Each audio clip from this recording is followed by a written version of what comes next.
Hey, we're back with you again. It's Amber Freeland and Renee Anderson, Renee the Hair Slayer. We promise to come back with you and shine a little light on our personal thoughts on the good old opioid epidemic we've got here in our country. So we want to speak from the heart here, from experience, opinions only. We want to make a full disclaimer at the beginning of this video that we are not recommending anything specific. We are not claiming that anything will cure anything else. We have some opinions about certain medications and some of the things that go on in this country. This is simply our opinion, and we are not doctors, so we are not telling you what to do. Yep. We're just giving you our thoughts. Yeah, just saying. So go ahead, Renee. What are your thoughts? Okay, so I have personally been affected by the opioid epidemic. Someone I loved very dearly passed away after forming an addiction. And my loved one didn't start, all of a sudden jumping into an opioid problem. It was, my back hurts from work, I want to take some Vicodin. Then it was, the Vicodin's not strong enough, I'm going to go get some Oxycontin. And then from there, it got worse, and then addicts become ashamed and they're afraid to openly admit that they actually have a problem, and it just gets deeper and it's like inside them, they just feel like they can't reach out for help. So if you are somebody who is affected by any addiction rather, it's okay to reach out for help and always ask for help, because if you can't have control over your life, you need help. So I'll even just shoot to when my mom was alive. She was on a ton of different medications. The doctor started her off, I'm depressed, so they prescribe you a depression medication, and then it's, I can't sleep because this medication's making me feel this way or giving me anxiety. And then they give you an anxiety medication, and then you can't focus, so then they give you Adderall, and they give you, something to focus or something to fall asleep, and then, my knee hurts, so they give you arthritis medication. Then it's, you have to make sure that because you're taking all this medication, you are taking now blood pressure medication. So it's just kind of crazy to see that doctors they want to, treat the problem? They may not be informed, too. Yeah, they don't know what, is actually going on. So you can say, I have anxiety, and then, okay, well, here, let me give you some medication to help. And so you and I both talked before, and it was a doctor wants to treat, not resolve. Mm-hmm. So now it kind of seems ass backwards or a little bit different to suggest somebody to use something of the cannabis plant to treat such a problem, but my personal opinion is CBD, and I'm sure yours is, can help people who are recovering addicts because it helps with the receptors in your brain. Right. Interesting fact. And by the way, just to touch on what you said about reaching out when you're in that position, okay? Because the hardest thing in the world to do is to reach out when you're in that position, because a lot of times not anyone knows what you're going through, and a lot of people aren't ready to make a change in that because it's so terrifying, knowing that you're going to go through multiple weeks up to a year of some pretty intense withdrawal symptoms. And so I just wanted to touch on that because I know that a lot of people who watch this, I would be willing to bet that everyone who watches this will be personally affected, have a friend that's affected, a family member, have lost someone the same way as you, Renee. And it's they have to remember that the people who are asking for help, just vulnerability, that's strength alone. Right. And sometimes, you can ask someone for help that you don't know, because Absolutely. A really hard thing to do is essentially tell someone you love that you're hiding this problem from, that you need help, because you feel like you're going to be forced into some sort of facility or whatever. Yeah, and judged for sure.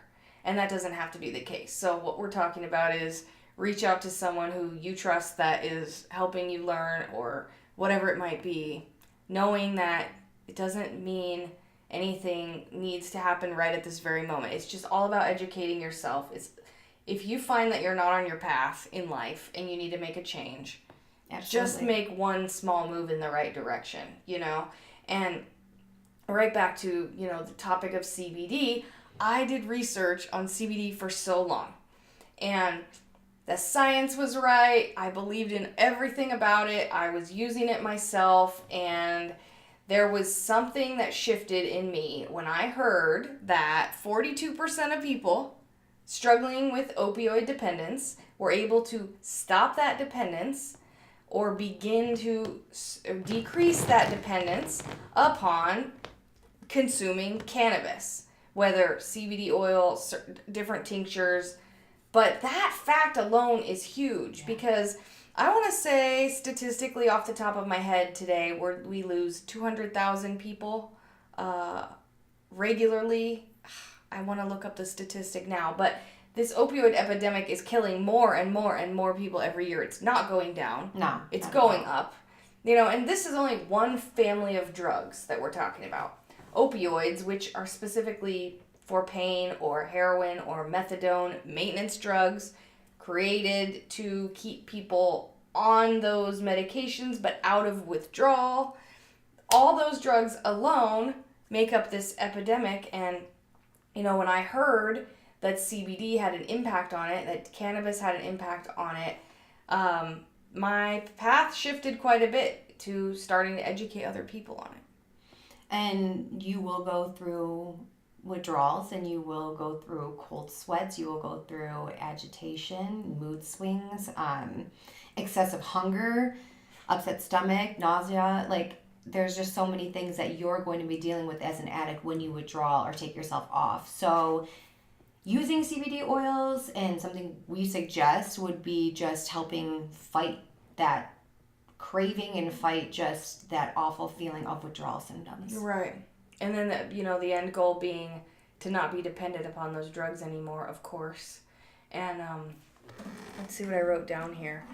I wanted to talk about the fact that, I want to give like a very basic depiction of the science inside the brain, right? So we've got different hormones, we've got different compounds, we've got receptors in the brain, okay? Let's just take serotonin for an example. We've got serotonin receptors in the brain. Serotonin attaches to that. We've got dopamine receptors. Like I said, very basic. A lot of people who watch this will have a deeper understanding, but this is for newbies on this topic. We've got opioid receptors that attach to opioids.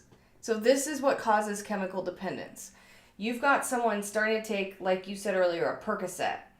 And they take the Percocet, the opioid receptors are filled, they feel relief of the pain, right? Yeah. Next couple weeks later, they're taking 2 Percocets a day. They've got twice as many receptors that need to be filled, and that's how that system works in the body. A year from then, you've got 1 million opioid receptors that are needing 1 million, enough to fill. Because your body's necessarily just like craving it. Totally, because you have so many receptors, like countless receptors. And so you're not getting enough. And that's why... So you're not producing enough. So that's why they keep prescribing you more. Right. Got it. And that's what withdrawal syndrome is. So you're taking all this away, and you're just like almost cold turkey, and no wonder you're having all of these like symptoms. Even on a smaller level, you're taking 2 Percocets a day for a month, and then next month you need 3. Yeah. Okay? But you don't have 3. You only have 2. So some of them are being filled, and some of them are screaming for more. Because your body has created... So you're still having the same reaction. You're still going to feel like... So if you're depressed and your body needs that serotonin, right? Mm-hmm. You're going to need more. So if you don't take 3 that month and you only take 2, you're going to feel just as shitty because you haven't been taking 3. And you're not upping your doses. So when they say, oh, you're happy, you have emotion, great, let's give you more. It's because they want to keep producing it. But your body naturally produces serotonin in your body already. Mm-hmm. So you're just kind of necessarily enhancing those. Yeah. And then over time, like specifically for opioids, your body needs more. Yes. So when you cut back or when you stop altogether, then we think of our heroin addict horrific withdrawal syndrome that we've either witnessed, gone through, or seen, whether it's been in person or on the movies or whatever. Yeah. Horrific pain. And so the amazing thing is that studies are being done, and we recommend you go and research this yourself. It's deep science, but we have learned that cannabinoids in general may modulate opioid function at a number of different levels inside of a cell. Yeah. So what this is saying is that while opioid receptors are for opiates, while serotonin receptors are for serotonin, in general, basic, like I said, that cannabinoids have some effect on opioid receptors. Very few other compounds do, but cannabinoids happen to be one. Easing the pain, easing the withdrawal symptoms, basically being just like a friend to you. Helping to mitigate the horrificness of that problem. And like I said, in turn, in the end, to be free from that, be free from addiction or chemical dependency. And it definitely helps people from going back and relapsing because they're having something that's already helping them naturally produce what your body already has. Yeah, exactly. So yes, then we turn the page to the endocannabinoid system and all the benefits of consuming CBD and cannabinoids in the first place. Yes. Which is a side note, but incredibly important. So I would just say, most importantly, like I said, do your research. We're not saying that CBD directly will completely eliminate withdrawal symptoms from opioids. We're just making the connection, pulling up some data and saying there is a correlation here. There's a lot of science. Yeah. There's another video that we can send you if you reach out to us for more information. There's another specific video that just popped in my mind that really breaks down what an impact this is having on this epidemic. And like we said at the beginning, we're just trying to help people find solutions. Yes. And part of the reason that we're so passionate about cannabinoids in the first place. Yeah. Awesome. Well, thanks so much for joining us. And if you have any problems or want to reach out to just about your personal problem or you want help or anything, just let us know because we're here. That's right. Thank you guys for joining us. See you in the next one.